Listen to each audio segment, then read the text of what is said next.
여러분께 질문 하나 드리죠. 여러분은 여러분의 재산 또는 여러분의 육체, 여러분의 집을 지키기 위해서 얼마나 많은 노력을 기울이고 계십니까? 미국에서 살고 있는 여러분, 대부분 아마 집을 사게 되면 대부분 ADT 이런 회사 컴퍼니와 계약해서 집 보안을 위해서 노력을 많이 하시죠. 또는 여러분의 은행 어카운트를 잘 이렇게 누가 프로드 해가지 않도록, 또 훔쳐가지 않기 위해서 거기다가도 또 여러 가지 보안 프로그램을 깔고, 아니면 은행에 많은 돈을 지불해가며 우리 돈을 지키죠.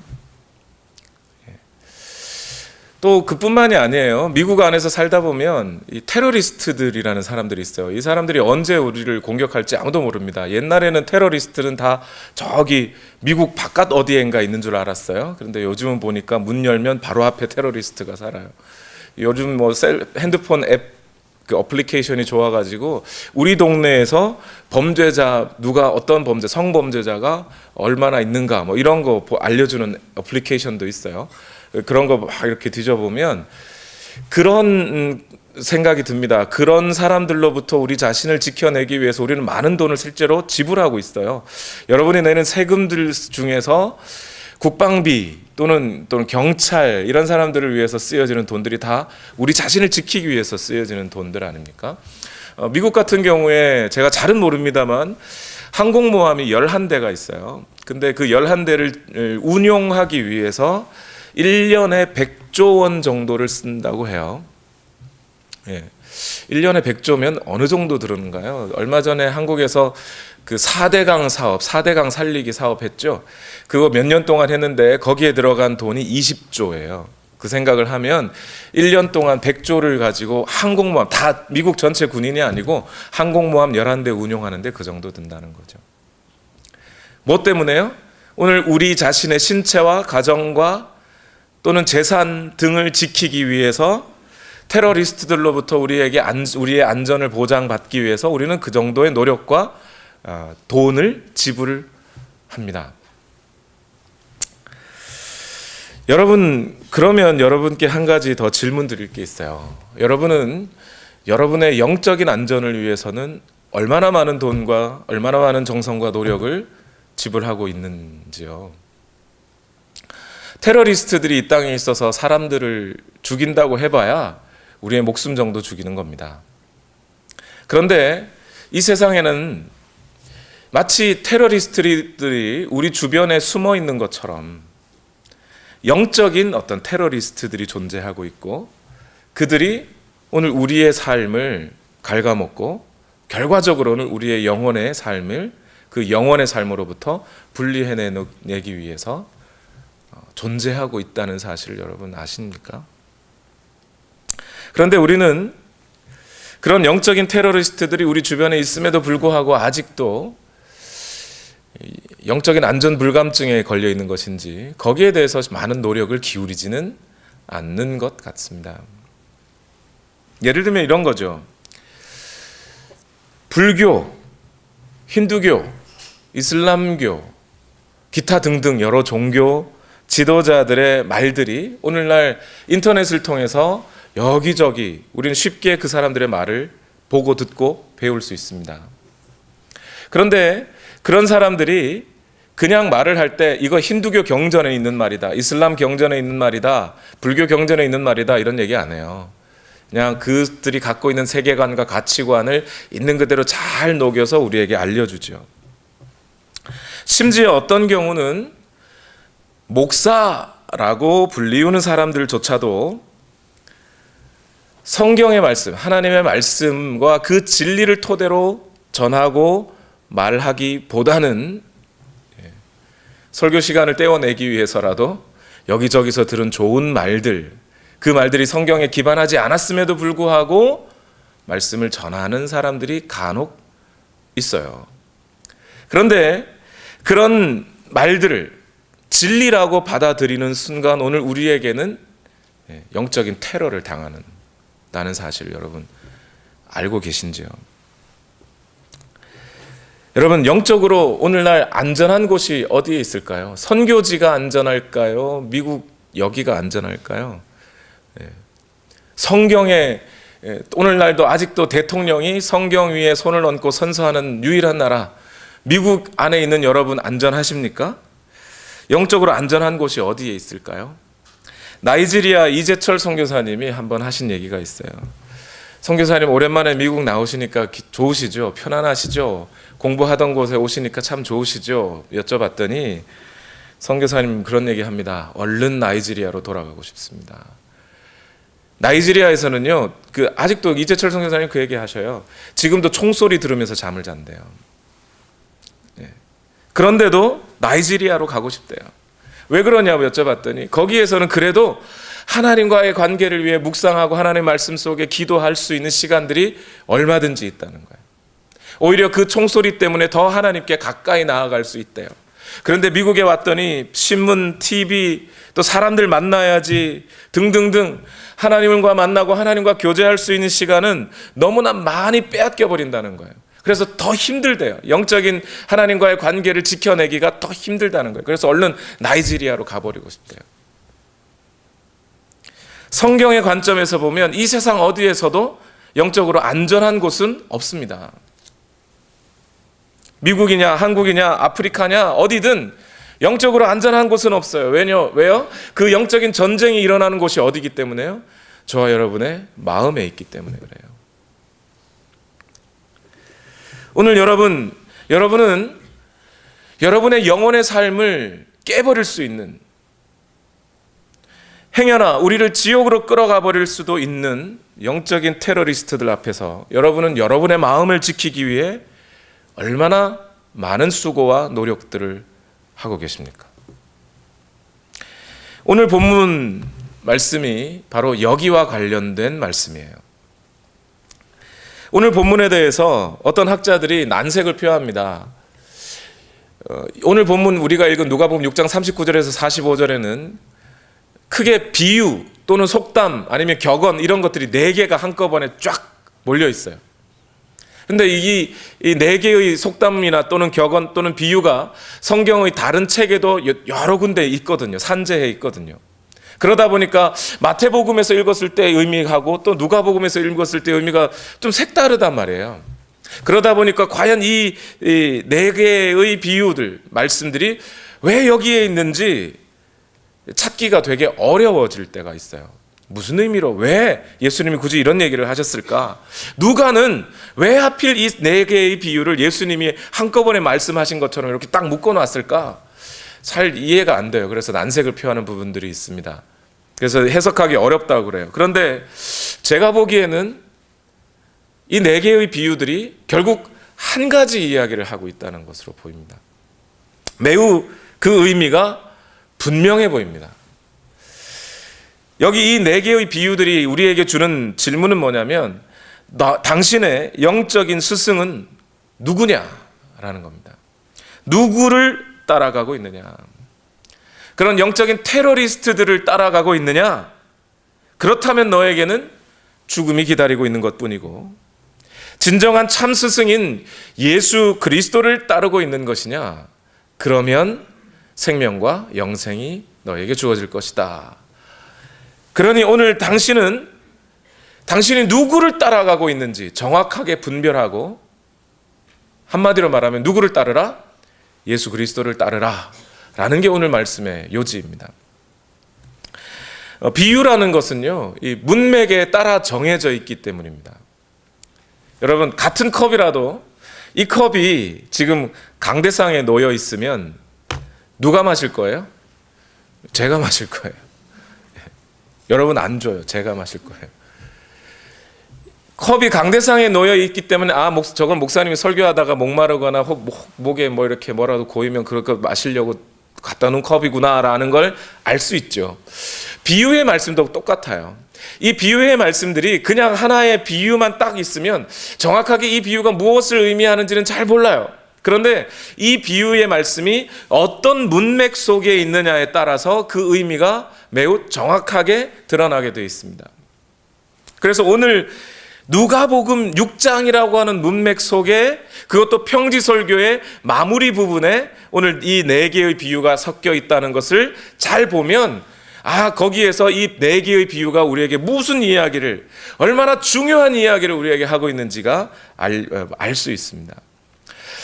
평지설교, 우리 지금 계속 말씀을 나누고 있는데, 이 평지설교의 상황이 어떤가요? 예수님이 12명의 제자들을 산에서, 물론 12명만 있었던 것 같지는 않아요. 여러 제자들이 있었고, 그 중에서 12명의 제자를 불러가지고 너희를 사도다라고 칭하고, 이제 그때부터 예수님이 이 사도들을 훈련시켜가지고 복음의 명맥을 이어가게 할, 하나님의 교회를 그들의 희생과 복음 위에 세울 그런 사도들을 선택하셨어요. 그럼 지금 사도들은 충분히 그 훈련을 받았어요? 못 받았어요? 갑자기 질문하니까 대답을 못 하셨나요? 받았어요? 못 받았어요? 지금 지명했다고요? 훈련 받았어요? 못 받았어요? 아직 못 받았어요. 충분히. 그런 상태에서 너희 이제 사도다 하고 내려오는 산에서 내려오시는데 많은 무리들이 따라왔어요. 그 중에는 예수님에 대해서 더 알고 싶어하는 사람, 예수님을 선지자로 보고 싶어하는 사람들, 또는 예수님이 뭔 얘기를 하는가 살펴보고 싶은 바리새인이나 율법학자들이 다 몰려들었습니다. 그 중에는 여러 사람들이 섞여 있어요. 이 사람들에게 예수님은 하나님의 나라에 합당한 자가 어떠한 사람들인지 먼저 말씀드렸죠. 지금 이 제자들처럼 가난하고 배고프고 울고 있는 자들, 그들이 하나님 나라에 합당하고, 반대로 지금 배부르고 부유하고 웃는 자들은 하나님의 나라에 합당하지 아니하다. 하나님 나라에 합당한 그들은 행여나 인자 때문에, 예수 그리스도 때문에 박해를 받을 수 있지만, 그러나 하나님의 나라가 그들의 것이며 하늘에서 상이 그들에게 클 것이다. 그러나 반대로 거짓 선지자들처럼 사람들에게 인기를 끌기 위하여 말씀을 전하는 자들은 하나님 나라에 합당하지 않을 뿐더러 그들에게는 상이 내려지지 않을 것이다. 그런 얘기를 먼저 하셨죠. 그 다음에 무슨 얘기 하셨어요? 그 하나님 나라에 합당한 사람들은 삶의 기준이 있어요. 기준. 그 삶의 기준을 따라 살아가는 사람들이에요. 어떤 기준이었죠? 원수를 사랑하라 라고 하는 그 삶의 가장 중요한 기준 위에 삶을 살아가는 사람들이에요.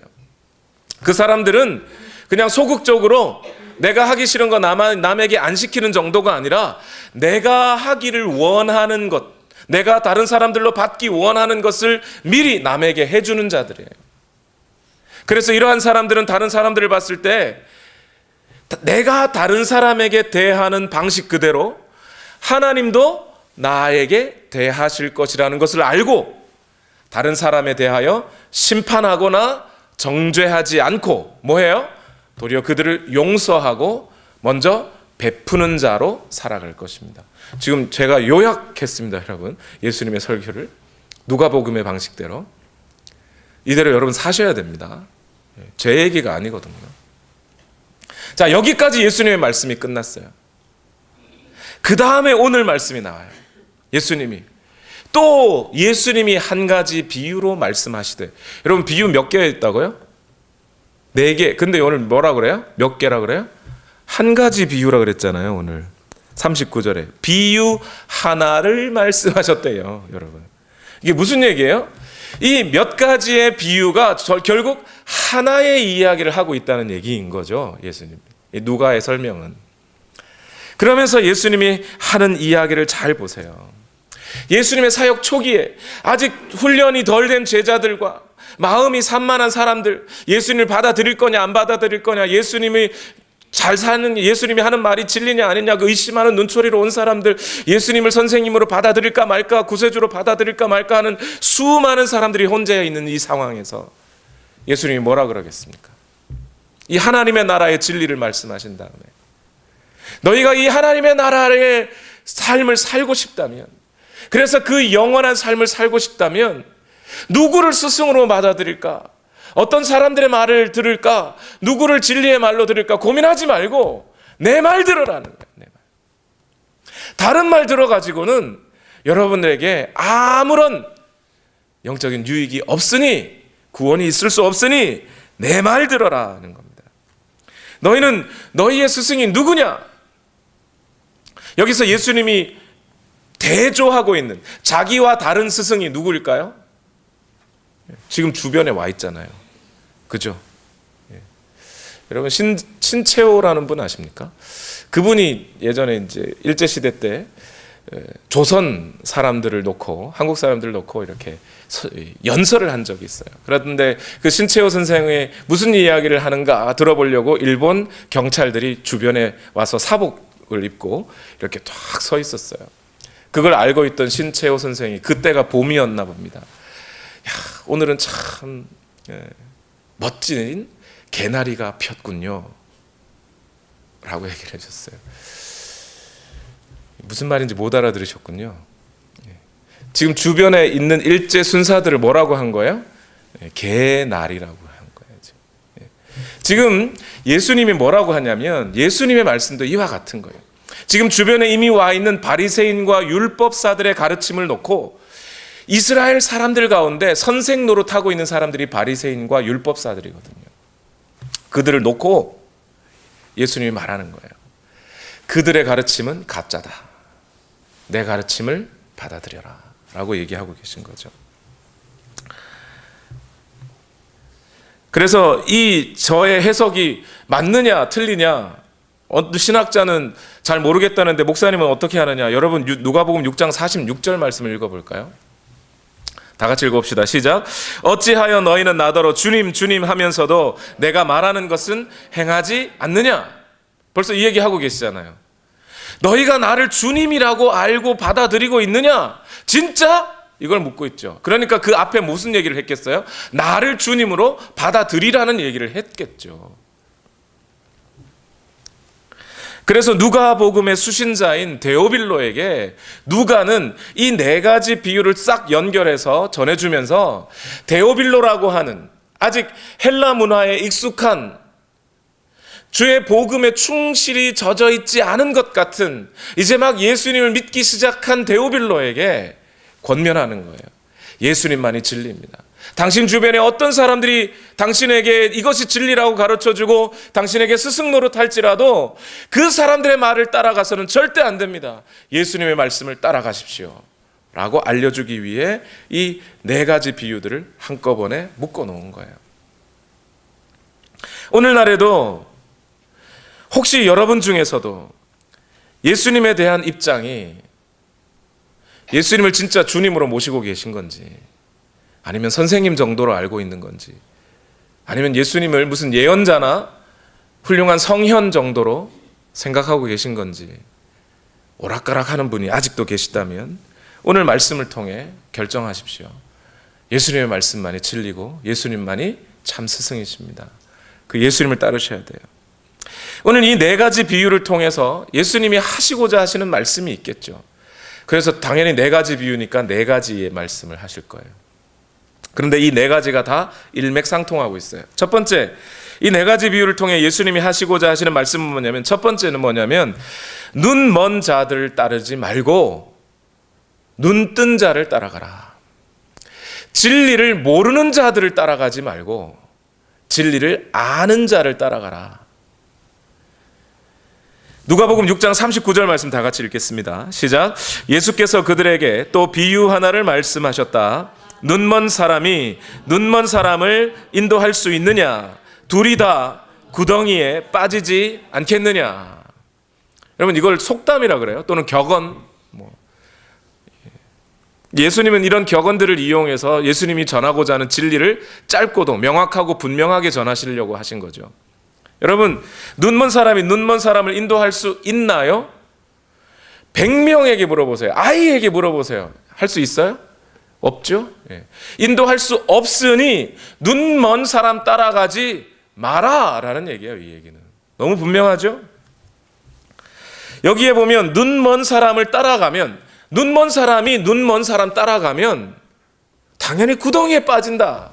여기서 구덩이라고 하는 것에 대해서 어떤 화가는 이렇게 물구덩이를 생각했나 봐요. 그래서 물에 빠지는 것으로 이렇게 그림을 그려놓은 화가가 있어요. 보이겔이라고 하는 네덜란드 화가인데 사실은 여기서 쓰여진 이 구덩이라는 단어는요 보트논이라는 단어인데 물웅덩이가 아니고 마른 우물 등을 말할 때 쓰는 단어예요.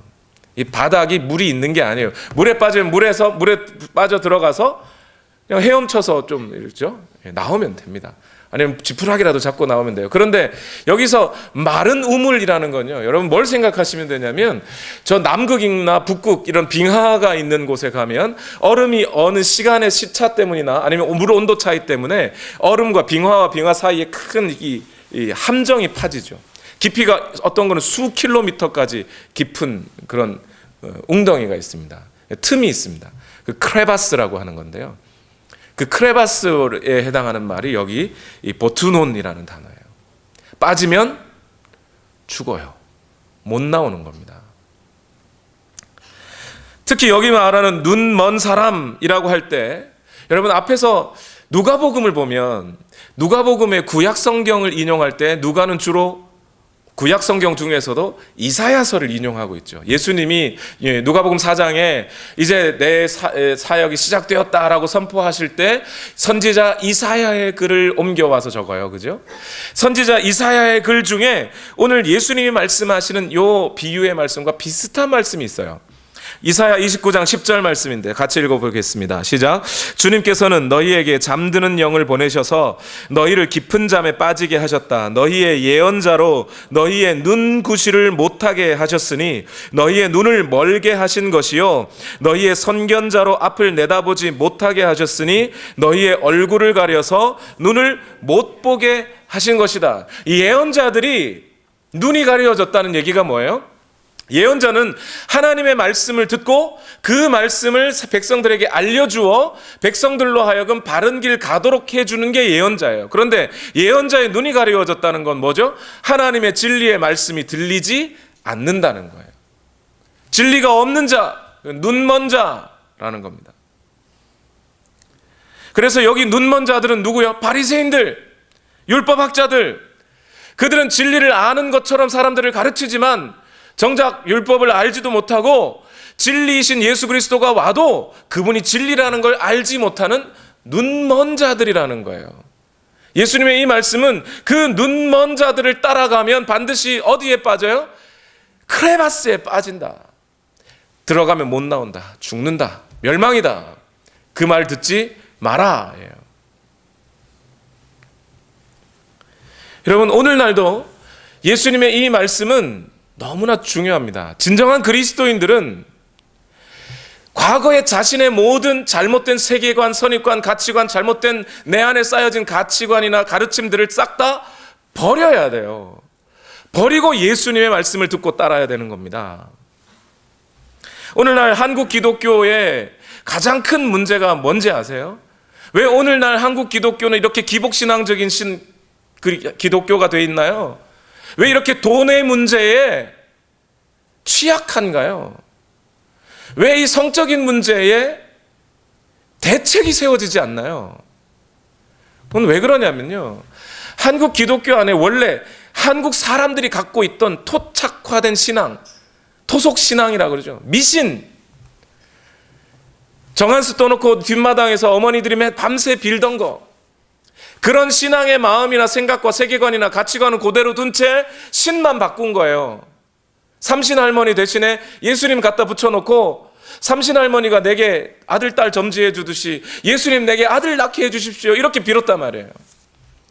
신의 이름만 바뀌었을 뿐이지 근본적인 세계관이나 가치관이나 가르침이 바뀐 게 없어요.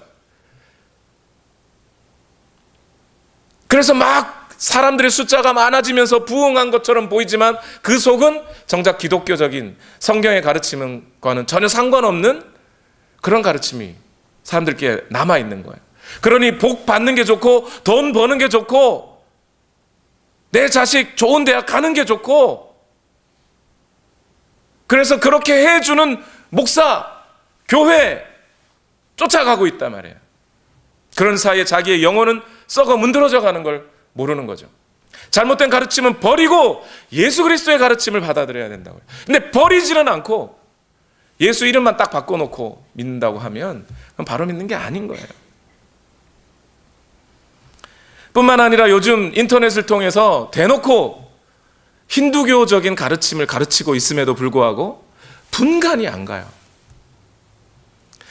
젊은이들 아마 페이스북 하시는 분들은 또는 뭐 인터넷 유튜브나 뭐 몇 개 보시는 분들은 세바시라는 프로그램을 아실 거예요. CBS에서 나온 세상을 바꾸는 시간 15분이라는 프로그램이에요. 제가 몇 개를 봤습니다. 기독교적인 것 같아요. 전혀 기독교적이지 않습니다. 거기 출연해서 강연하는 인사들이 기독교인이 아닌 사람들도 많습니다. 하나님을 몰라요. 오직 나 중심으로 세상이 돌아가도록 알려줍니다. 내 행복이 최고라고 알려줍니다. 나눔이나 구제나 공감이나 기부 등으로 세상이 바뀌어질 거라고 얘기해 줍니다. 성경은 그런 것 가지고 세상이 바뀐다고 말한 적이 단 한 번도 없어요.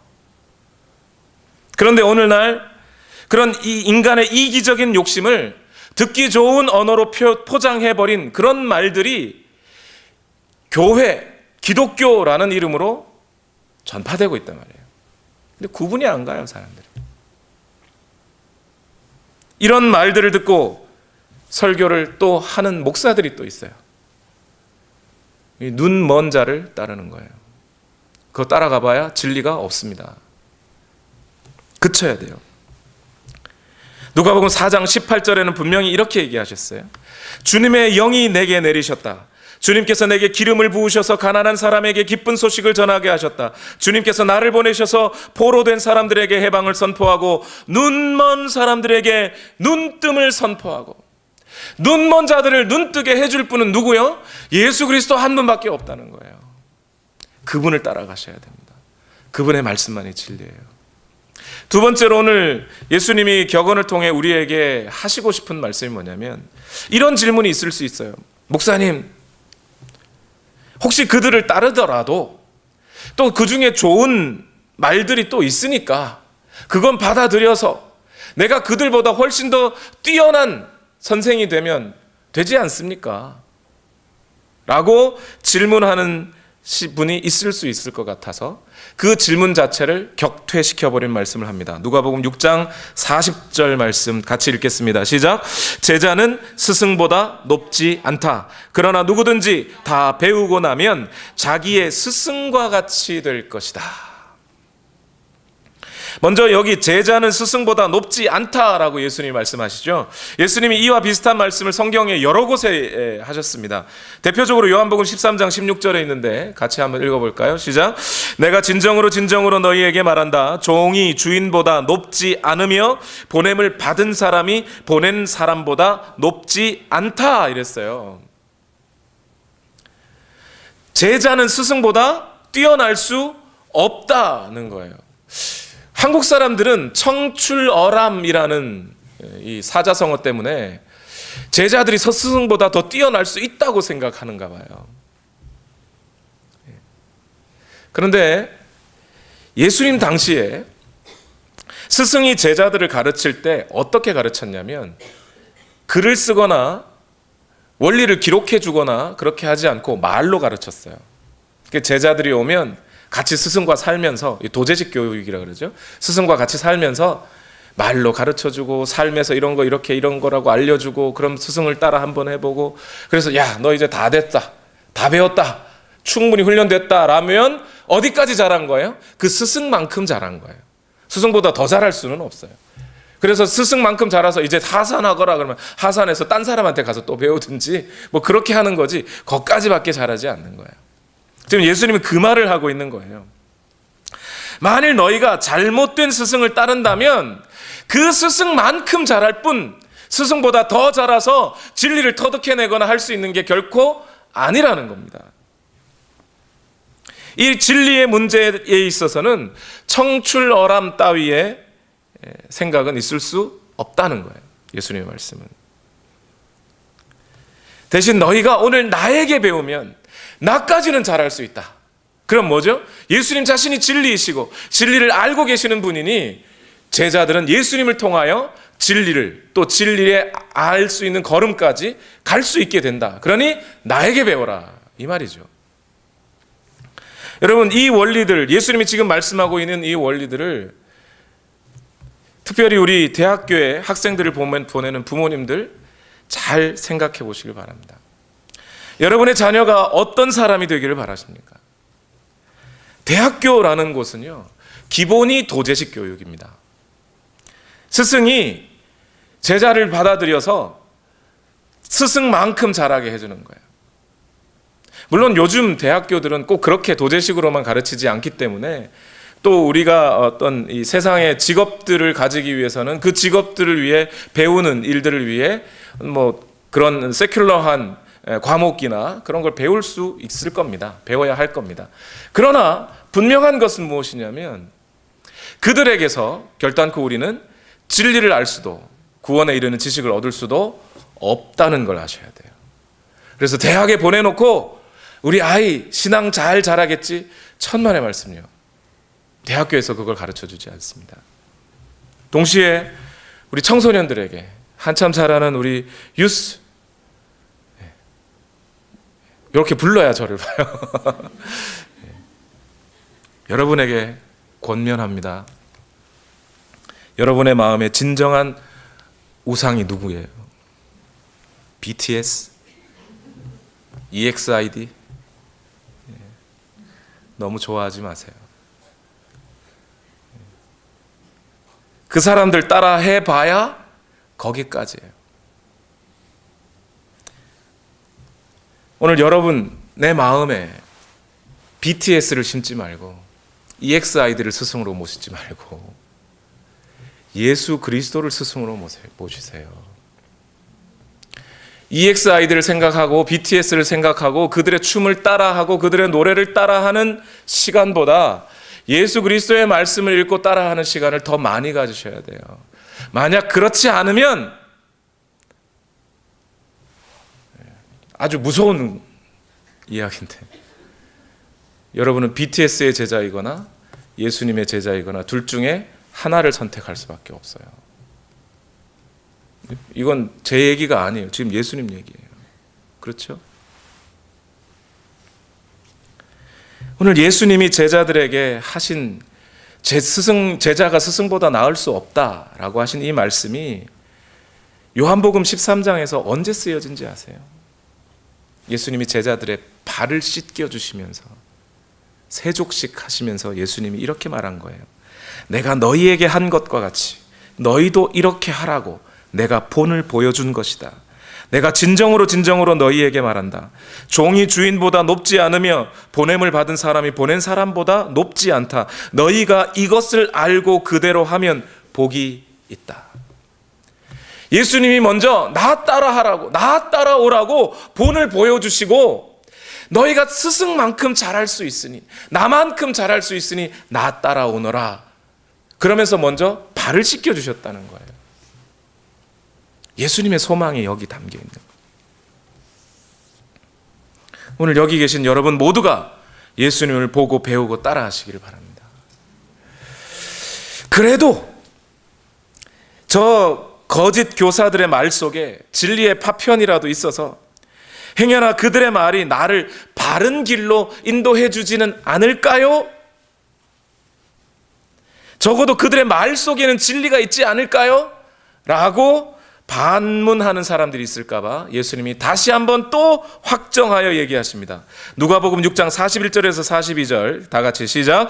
어찌하여 너는 남의 눈 속에 티는 보면서 내 눈 속에 있는 들보는 깨닫지 못하느냐? 너는 내 눈 속에 있는 들보를 보지 못하면서 어떻게 남에게 친구야, 내가 내 눈 속에 있는 티를 빼내줄 테니 가만히 있어라 하고 말할 수 있겠느냐? 위선자야, 먼저 내 눈에서 들보를 빼내어라. 그리해야 그때에 내가 똑똑히 보게 되어서 남의 눈 속에 있는 티를 빼줄 수 있을 것이다. 여러분, 그 거짓 교사들은 뭐라는 거예요? 위선자라는 겁니다. 피스메이커 설교를 할 때 저는 이 부분의 설교를 다른 방식으로 해석을 했었을 겁니다. 그건 마태복음에서는 그렇게 할 수 있어요. 그런데 오늘 누가복음에서는 그런 말이 아니에요. 오늘 누가복음의 문맥에서는 여기서 말하는 눈의 티와 내 눈의 들보, 뭐 이거 예수님이 그랬잖아. 눈에 들보를 먼저 빼라고 그랬는데 너는 왜 나한테 그런 소리 해? 막 그렇게 하라고 쓰여진 단어, 이 비유가 아니라는 거예요. 누가요? 진리를 가르친다고 하면서 거짓을 가르치고 있는 거짓 교사들은 정작 자기 눈에 있는 티끌 하나 빼지 못하는 무능한 자들인데, 너희들에게 진리를 가르쳐 준다고 하면서, 그래서 너희의 삶을 바꿔준다고, 고쳐주겠다고 하면서 가르치지만 정작 자기 눈에 티도 빼지 못하는 그런 위선자들일 뿐이다 라는 얘기를 하는 겁니다. 여기서 헬라어 카르포스라는 단어가 있는데, 여기 티끌이라는 단어인데, 이 티끌이라는 단어는요, 이게 모래, 먼지 이런 단어가 아니고 사실은요, 나무 조각이나 지푸라기, 왕겨 이런 걸 가리키는 말이에요. 그러니까 만약 이게 눈에 들어가면 어떻게 돼요? 큰일 나요, 여러분. 그냥 눈에 먼지 들어갔어 이런 정도가 아니라 눈에 들어가면 큰일 나는 거예요. 이런 거 들어가면 막 비비면 눈 막 각막 찢어져요. 그 다음에 들보라고 하는 단어로 쓰여진 이 도코스라는 단어는 여러분 이미 다 아시다시피 건물의 기둥 또는 이 가운데 있는 그 대량이라 그러나요? 그런 그 주랑이라 그러나요? 어떤 가장 큰 나무를 들보라고 그러죠. 근데 이 들보는 눈에 들어가면 어떻게 될까요? 큰일 나기도 하지만 들어가지도 않아요, 사실은. 그래서 지금 예수님은 뭘 설명하고 있는? 예수님이 약간의 유머를 섞고 있는 거예요, 지금. 그 거짓 교사들은 지 눈에 이런 들보가 들어가 있는데도 그 들보가 들어간 걸 빼지도 않고 니네 눈에 티끌 빼겠다고 하는 자들이다. 이런 얘기예요.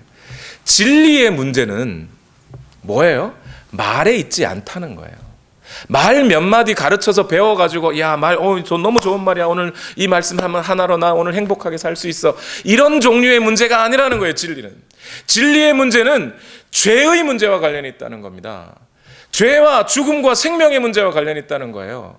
저 바리새인들과 율법 서기관들은 자기들의 죄와 죽음의 문제도 해결 못하면서 니네 죄의 문제를 해결해 주겠다고 나서는 자들이니 얼마나 위선자냐라고 얘기하시는 겁니다. 이미 이 사람들이 위선자라는 사실은요, 앞에 말씀에서 벌써 밝혀졌어요. 왜 그런지 한번 보세요. 누가복음 6장 24절에서 26절, 하나님 나라에 합당하지 않은 사람들에 관한 말씀이죠. 이 말씀을 같이 읽어봅시다. 시작. 그러나 너희 부요한 사람들은 화가 있다. 너희가 너희의 위안을 받고 있기 때문이다. 너희 지금 배부른 사람들은 화가 있다. 너희가 굶주리게 될 것이기 때문이다. 너희 지금 웃는 사람들은 화가 있다. 너희가 슬퍼하며 울 것이기 때문이다. 모든 사람이 너희를 좋게 말할 때에 너희는 화가 있다. 그들의 조상들이 거짓 예언자들에게 이와 같이 행하였다. 이랬어요. 이게 누구를 두고 하신 말씀이요? 바리새인들과 율법학자들과 거짓 교사들을 놓고 하신 말씀들 아닙니까? 예수님이. 그런데 그들이 누구와 함께 있어요, 지금? 하나님 나라에 합당한 사람들, 우는 자들, 배고픈 자들, 가난한 자들과 함께 있어요. 만약 이 자들이 가난한 자들, 배고픈 자들, 우는 자들의 문제를 해결해 줄 수 있었다면 이 사람들이 가난하겠습니까? 울고 있겠습니까, 아직도? 그러니까 이 사람들이 뭐 하는 사람들요? 위선자들이요. 지들도 지들 문제 해결 못하면서 이 사람들 문제 어떻게 해결해줘요? 못해준다는 얘기예요. 자기도 자기 죄 못 깨닫고 하나님 나라에 합당하지 않게 살면서 지금 하나님 나라에 합당한 그 우는 자들과 배고픈 자들을 어떻게 문제를 해결해줘요? 못해준다는 거예요. 예수님의 말씀 속에 이미 그들이 위선자임이 밝혀놨어요. 결국 바리새인과 율법학자들은 이 상태에서 자기의 죄도 해결하지 못하는 상태에서 무엇이 의롭고 무엇이 경건이고 무엇이 생명이고 아무리 말해봐야 그거 자기 의를 드러내는 일일 뿐이에요. 그 자기 의를 드러내는 일은 하나님 나라에 합당하지 않아요. 오히려 그것이 뭐가 되겠어요? 죄가 되는 거예요. 들보와 같은 죄가 쌓이는 일이 될 수밖에 없는 거예요. 진리의 문제는 말이나 글에 있지 않고 죄와 죽음과 생명과 영생의 문제에 있어요. 말 몇 마디 들어가지고 기분 좋아진다고 그게 진리를 얻은 게 아니라는 거예요. 근본적으로 우리에게 죄의 문제, 우리 인간이 어디서부터 어떻게 하다가 우리가 이 지경이 됐습니까? 왜 우리에게 구원이 필요합니까? 원래 하나님의 피조물로 지어졌어요. 그런데 그 죄 때문에 하나님과의 관계가 끊어졌고 하나님으로부터 오는 생명이 끊어졌고 죽음을 맞이하게 된 거 아닙니까? 그러니 그들이 회복하여 하나님의 영광에 이르게 되기 위하여는, 하나님의 영생에 참여할 수 있기 위해서는 그 죄와 죽음의 문제가 해결돼야 된단 말이에요. 근데 그걸 바리새인들이 줄 수 있냐고요? 못 준단 말입니다.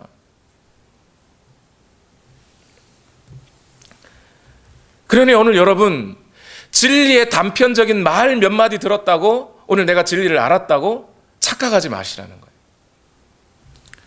오늘날 성도님들 보니까, 그럼 목사님 그런 얘기예요. 오늘날 성도님들은 담임 목사가 셋이래요. 교회 담임 목사님 있고, 유튜브 목사님이 있으시고, 경건서적 책의 목사님이 있으시대요. 그래서 이 말 저 말 듣고 이 설교 저 설교 듣는 것으로 자기의 만족을 채우려고 해요. 다른 설교 보지 말라는 게 아닙니다. 경건서적 읽지 말라는 게 아니에요. 무슨 얘기겠어요?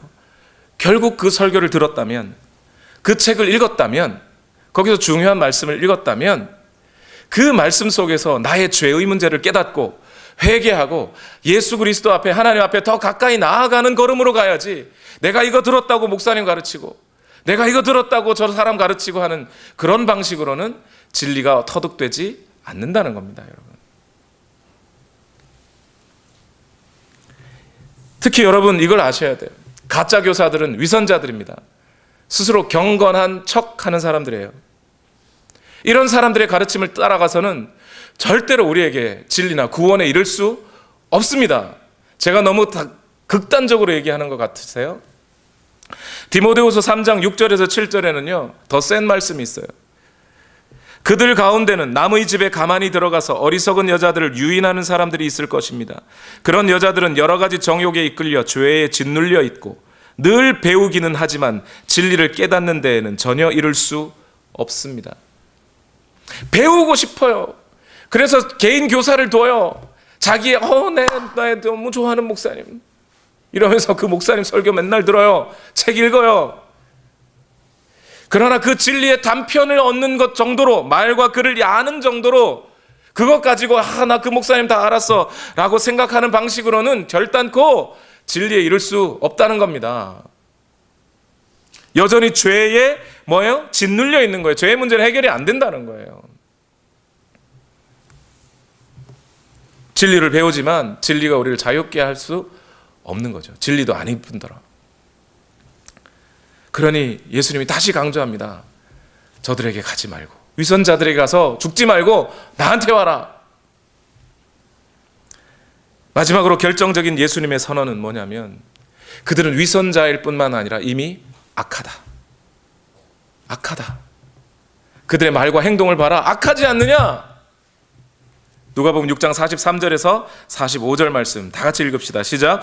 좋은 나무가 나쁜 열매를 맺지 않고 또 나쁜 나무가 좋은 열매를 맺지 않는다. 나무는 각각 그 열매를 보면 안다. 가시나무에서 무화과를 거두어 들이지 못하고 가시덤불에서 포도를 따지 못한다. 선한 사람은 그 마음속에 갈무리해 놓은 선더미에서 선한 것을 내고 악한 사람은 그 마음속에 갈무리해 놓은 악더미에서 악한 것을 낸다. 마음에 가득 찬 것을 입으로 말하는 법이다. 예수님의 이 말씀이 보통은 다른 구절, 다른 책에서는요 열매를 보아 나무를 안다예요. 그 말과 행동을 보아서 그 사람이 진짜인지 가짜인지를 구별한다. 이 부분이 강조되어 있는 거예요. 그런데 누가복음은 뭐냐면 열매를 보아 나무를 아는데 저 거짓 교사들을 봐라. 그들의 말과 행동이 선하냐 악하냐? 악하지 않느냐? 그것은 그들의 이미 마음이 악하기 때문에 악한 말과 악한 행동이 나오는 것이지 않느냐? 이걸 강조하고 있는 거예요.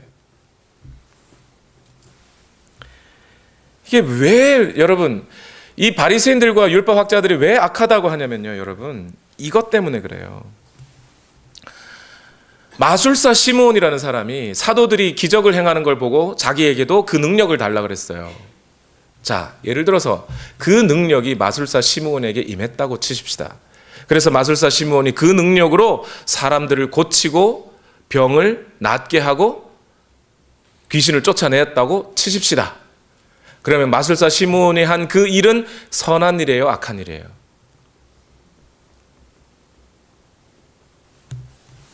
네. 여러분, 선악의 기준을 우리에게 두지 마십시다. 선악과 먹은 여러분, 저 여러분, 선악의 기준은 우리에게 있는 게 아니고 하나님께 있어요. 하나님이 선하면 선한 것이고 하나님이 악하다면 악한 거예요.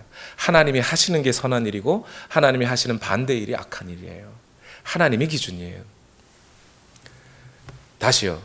그 시므온이 사람을 고치고 병을 고치고 심지어 죽은 자를 살렸다고 한들 그 일이 선하겠습니까? 악하겠습니까? 악한 거예요. 왜요? 그 사람이 악하니까. 그 사람이 아직 구원받지 못했으니까. 그 사람이 선하지 않는데 그 사람이 아무리 선한 일을 하고 싶어 한다고 해도 그건 선이 되지 않고 악한 일밖에 되지 않아요. 더 악한 일만 쌓은 것이 돼요. 하나님을 알지 못하고 예수 그리스도를 믿지 않고 하나님과의 관계가 회복되지 않고 인간이 아무리 착하고 스스로 좋은 일을 하려고 한다고 하지만 그게 좋은 일이에요? 아니라니까요. 사도 바울이 그 얘기를 하잖아요. 내가 예수 그리스도를 만나기 전에 내가 어떤 자였냐? 나 열성으로는 이 유대인들 중에 최고였다. 그리스도인들을 잡아 죽이러 달려갔지 않느냐? 근데 예수 그리스도를 만나고 보니 그게 뭐가 됐어요? 악한 일이었다는 거. 내가 죄인 중에 괴수였다는 걸 알게 됐다는 거예요. 예수 그리스도와 그의 피와 그의 은혜로 구속되지 않는 한, 그의 그 죄의 문제가 해결되지 않는 한, 하나님과의 관계가 회복되지 않는 한, 그가 하는 어떤 일이라도 선한 일이 될 수 없어요. 그럼 예수님 안 믿고 누가 구제한다고 그 좋은 거 아니에요. 그것으로 자기 의만 쌓여서 도리어 하나님 앞에 나아가지 못하게 합니다. 그래서 회개를 강조하는 목사님들께 저는 한 가지 부탁을 드리고 싶어요. 물론 회개를 강조해야 됩니다. 죄의 문제를 지적해야 됩니다. 목회자들은. 그러나 그 회개라는 것을 강압적으로 무조건 막 회개시키고 분위기 만들어가지고 막 자극적인 이야기 해가지고 억지로 눈물 짜내게 만드는 그런 회개를 하게 해서는 안 돼요. 가짜 회개를 함으로 자기가 진짜 구원받았다고 착각해서 여전히 악을 쌓는 사람만 만들 수밖에 없어요. 그렇게 되면. 진짜 회개는 어디서부터 와요? 믿음에서 오는 거예요. 믿음은 어디서부터 와요? 하나님의 말씀을 들음으로부터 오는 거예요. 하나님의 말씀을 있는 그대로 전하여 그 하나님을 믿고 보니, 그래서 하나님의 진리를 얻고 보니 내가 뭐예요? 죄인이라는 걸 발견한 자들이 회개하는 거예요. 그러니 회개를 강조하시려면 무조건 분위기 만들고 막 야단치고 윽박질러서 회개하게 하면 안 되고 하나님의 말씀을 있는 그대로 전하여 진리를 알게 해야 된다는 겁니다. 그런 자의 마음에 회개의 마음은 자연스럽게 찾아오는 거예요. 내가 죄인인 줄 알았는데, 내가 전에는 착하고 선하고 잘 나가는 자인 줄 알았는데 하나님의 말씀 앞에 내가 서보니, 그 말씀 앞에 나를 벌거벗기고 세워보니 나는 죄인일 수밖에 없다는 걸 알고 난 자가 어찌 하나님 앞에 부끄럽게 자기 몸을 드러내요? 허리 조아리고 잘못했습니다. 내 죄 때문입니다. 하나님이 나를 이렇게 사랑하셨는데, 그 아들을 보내주시기까지 나를 사랑해 주셨는데 내가 이렇게밖에 살지 못했다니, 내가 주님을 알지 못했다니요 하면서 회개하고 나오는 거예요. 여러분의 자녀들에게 회개를 가르치실 때도 그렇게 하셔야 돼요. 오늘날 흔히 부모님들이 실수하는 건, 내가 신앙생활 잘하고 있고 내가 아이들에게 잔소리하고 있으니 우리 아이는 구원받았겠지. 착각하지 마세요. 아이들이 교회 와서도 목사님 설교 단 한 번도 듣지 않고 앉아는 있는데 귀는 저기 딴 데가 있고 정신은 저 먼 데가 있는데 하나님의 말씀이 들어간 적도 없는데 무슨 구원이에요? 하나님의 말씀이 그들에게 계속 들어가야 되는 거예요. 우리 사역자들에게 권고드리는 것이 그거예요. 우리 교회 사역자 여러분들, 다른 거 다 좋습니다. 이벤트도 좋고 아이들을 위해 관심을 갖는 것도 좋고 그들의 성장을 위해 관심 가져주는 것도 좋고 다 좋습니다. 그러나 무엇보다 여러분이 우선해야 할 것은 아이들에게 말씀을 전해주는 거예요. 말씀을 먹여야 돼요. 그렇게 말씀이 들어가면 교육학적으로 보면요, 2살, 3살 난 아이들도 하나님을 인식할 수 있다고 그래요. 물론 저는 그것을 제 눈으로 직접 경험한 적은 없어요. 이론상 그래요.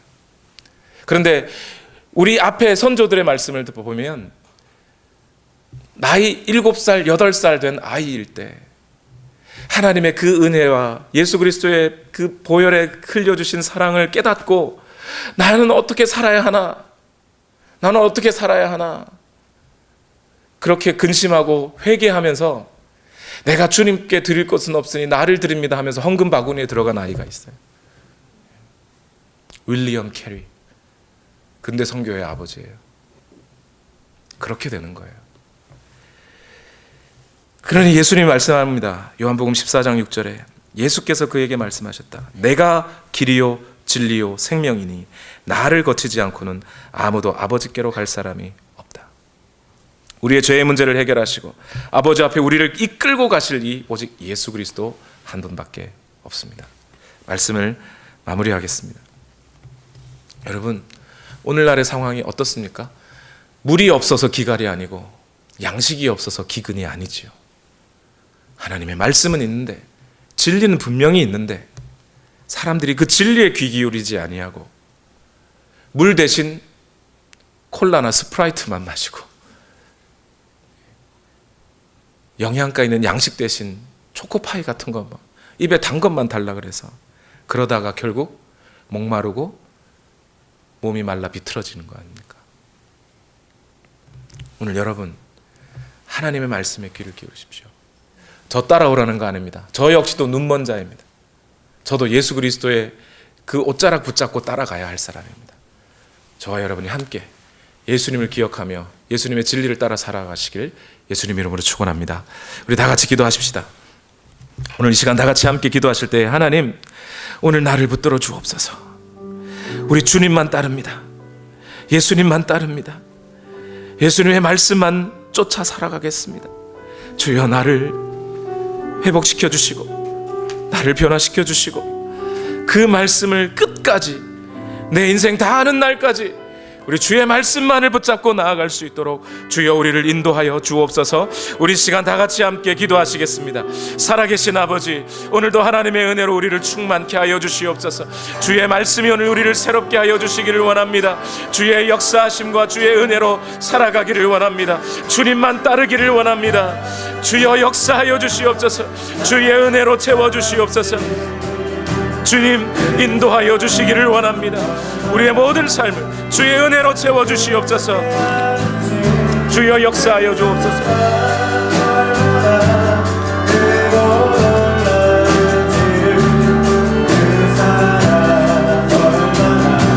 주여 인도하여 주시고 오늘도 주님을 따라 주님을 닮아가기를 원합니다. 주여 역사하여 주시옵소서. 인도하여 주시옵소서. 주님만을 선포하며 주님만의 주의 인도하심을 따르며 주님의 사랑을 따라가기를 원합니다. 주여 인도하여 주시옵소서. 오늘 우리의 모든 삶을 주관하시는 하나님 함께하여 주시기를 원합니다. 크고 놀라운지를 그 사랑 얼마나 나를 감격하게 하느. 다 표현 못해도 나 표현하리라. 다 표현 못해도 나 표현하리라. 다 고백 못해도 나 고백하리라. 다 알 수 없어도 나 알아가리라. 다 닮지 못해도 나 닮아가리라. 다 표현 못해도 표현하리라. 다 고백 못해도 나 고백하리라. 다 알 수 없어도 나 알아가리라. 다 닮지 못해도 나 닮아가리라. 그 사랑 얼마나 아름다운지, 그 사랑 얼마나 날 부욕해 하는지, 그 사랑 얼마나 크고 놀라운지를 그 사랑 얼마나 나를 감격하게 하는지. 여러분, 우리 다시 한번 마음을 모으십시다. 이 시간 여러분 결단하셔야 합니다. 내 평생에 예수님만 따르리라. 내가 좋아하는 사람도, 내가 존경하는 어떤 사람도, 내 인생에 영향을 미친 어떤 종교 사상가의 말씀도 뒤로 하고 오직 예수, 그 예수의 진리만 쫓으리라. 예수님의 그 사랑을 닮아가리라. 예수님만큼 성장하리라. 예수님만큼 나는 닮아가리라. 결단하셔야 합니다. 우리 그 결단 오늘 이 찬양을 통해 하나님께 올려드리며 우리 다시 한번 마음을 모아 기도합시다. 다 표현 못해도 나 표현하리라. 다 표현 못해도 나 표현하리라. 다 고백 못해도 나 고백하리라. 다 알 수 없어도 나 알아가리라. 다 닮지 못해도 나 닮아가리라. 다 표현 못해도 오늘 그 진리의 말씀을 오늘 나 선포하리라. 다 고백 못해도 나 고백하리라. 다 알 수 없어도 나 알아가리라. 다 닮지 못해도 나 닮아가리라.